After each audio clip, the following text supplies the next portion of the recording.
कल मेरा आजमगढ़ आना हुआ था। आजमगढ़ में एक बच्ची थी, उसके साथ रेप की घटना हुई। वो मुस्लिम बच्ची थी, उसके साथ रेप हुआ और उसके पड़ोसी ने, दानिश लड़का था, उसने रेप किया।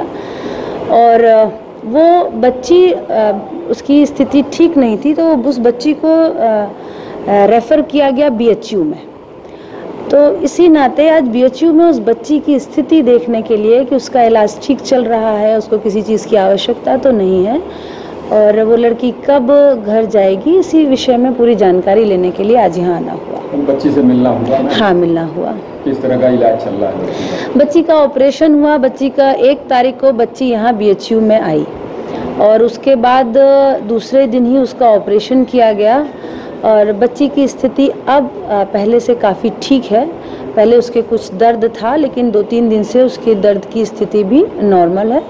और बच्ची, जैसे डॉक्टर से बात हुई कि बच्ची को 3-4 दिन और यहाँ रखा जाएगा, उसके बाद घर रेफर कर दिया जाएगा। इस तरह की घटनाएं बढ़ती जा रही मैडम प्रदेश में, क्या लगता है क्यों अभी ऐसा हो रहा है? इसका दोषी कौन है, किसको मानती है? मैं तो कहूँगी कि परिवार, खास करके ये जो घटना है आजमगढ़ की, ये उस परिवार के बगल का परिवार है, पड़ोसी है।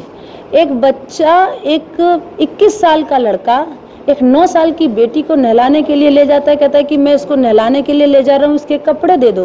इसके लिए दोषी सरकार नहीं है, इसके लिए दोषी वो परिवार है कि उनको अपनी बच्ची के प्रोटेक्शन के लिए, अपनी बच्ची की केयर के लिए कोई ध्यान ही नहीं है कि उनको कैसे क्या करना है। तो इसके लिए हर ठीकरा सरकार पर फोड़ना ठीक नहीं है। हम जिम्मेदार हैं, आप जिम्मेदार हैं और वो समाज जिम्मेदार है जो अपने बच्चों की परवरिश में कहीं ना कहीं कुताही कर रहा है। घटना क्या मानती हैं? हाथरस की घटना एक जांच का विषय हो गया वर्तमान में, और उस पर कोई टिप्पणी नहीं। मैडम, जो खौफ होना चाहिए, कभी कभी सुनने को आता है कि माँ मेरी बहुत डांटती है तो बच्चा बदमाशी नहीं करता है, वैसे ही सरकार का इन खुरापाती तत्वों पर वो जो खौफ है, वो खौफ नहीं दिख रहा है। ऐसा क्या किया जाए कि प्रदेश में ऐसी घटना घटने के पहले वो अपराधी कांपे कि नहीं, सरकार बड़ी कड़ी है, बहुत कड़ी सजा मिलेगी। ऐसा कुछ किया जा सकता है क्या?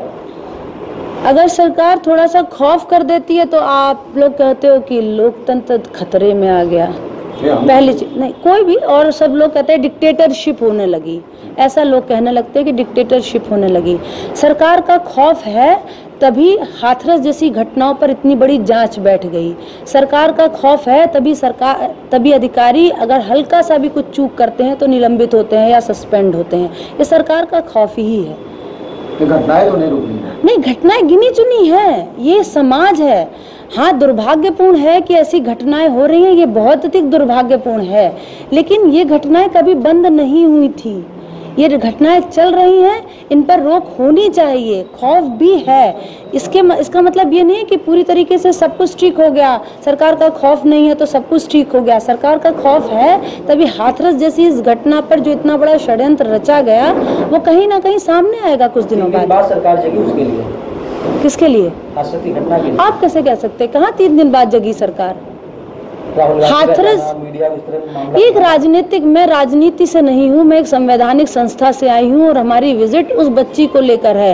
वो 19 साल की महिला जिसके साथ हाथरस की घटना हुई, वो मेरे लिए जांच का विषय नहीं है। मैं बाल आयोग की सदस्य हूँ, महिला आयोग की नहीं। प्रतिक्रिया तो आपकी आनी चाहिए ना, उसने मैंने पूछा। हाँ, तो वो प्रतिक्रिया है, वो जाँच का विषय है, उस पर मैं क्या बोलूँ, अभी तो जाँच है। मैडम, बच्चियों के साथ दुष्कर्म के जो आरोपी हैं, किस तरह की सजा मिलनी चाहिए? आप एक महिला के तौर पे क्या सोचते हैं? जो ये आजमगढ़ वाली घटना हुई और इस तरीके की और भी घटना है, मैं फास्ट ट्रैक कोर्ट में इस केस को ले जाऊंगी।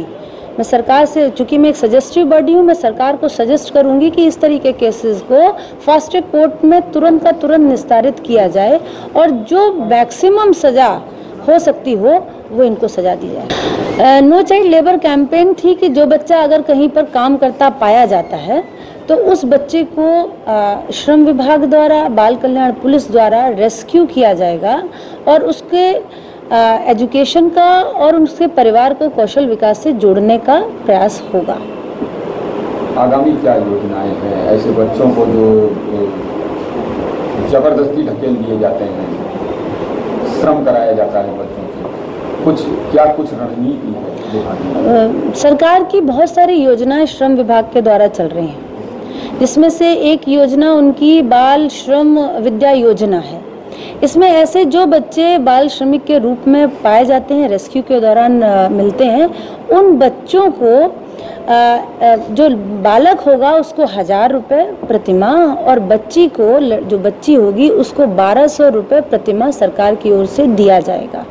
और उसको अटल आवास करके आवासीय विद्यालय योजना है श्रम विभाग के द्वारा ही, तो वो भी यहाँ पर चल रही है। उसका भी वो निर्माणाधीन है वो कॉलेज। उससे पहले जो श्रम विभाग के स्कूल होंगे उसमें उन बच्चों को पढ़ाने की व्यवस्था है और 1000 और 1200 रुपये प्रतिमाह स्कॉलरशिप की व्यवस्था है। बात की जाए मैडम, पिछले 1 माह के अंदर कितने ऐसे बच्चे इनको बचाया गया, निकाला गया वहाँ से श्रम करने? इन्होंने अभी मुझे 31 बच्चों का आंकड़ा दिया है और हालांकि मैं संतुष्ट नहीं हूँ, ये आंकड़ा कम है और अधिक कहें कि इनको प्रयास करना होगा।